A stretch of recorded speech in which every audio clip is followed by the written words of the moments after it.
వేటకు వెళ్లి వచ్చేటప్పుడు సాయంకాలం 5 గంటలకు వచ్చేటప్పుడు వాళ్ళు నడిచేటటువంటి నట్టెల మీద పడేటటువంటి దుమ్ము మన శరీరం మీద పడితే గోధూళి స్నానం అంటారు. ఆ గోధూళి స్నానం మీద పడితే అప్పుడు అది రాసుకొని స్నానం చేసేవారు. అంత గొప్పదైనటువంటి స్నానాలను ఈ కలశంలో ఆవాహన చేసుకుని వేద మంత్రాల చేత మీ అందరి మీద ప్రోక్షణ చేయడం జరిగింది. ఇప్పటి వరకు ఇలాంటి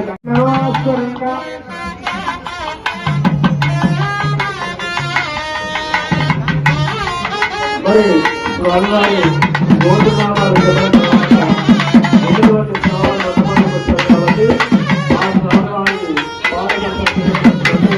స్వామివారి చాలు జరుగుతుంది. ఆ తర్వాత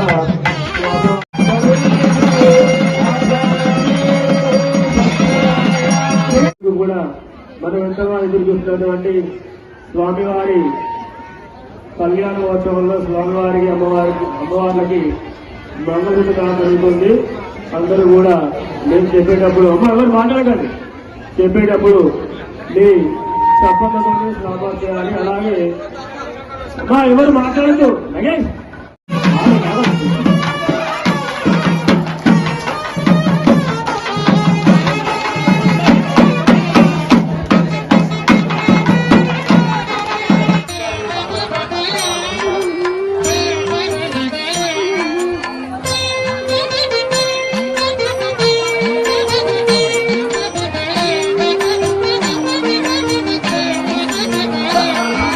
సప్తగిరులపై వెలసి వెంకటేశ ఆప్తుడవైనావు భువికి శ్రీనివాస.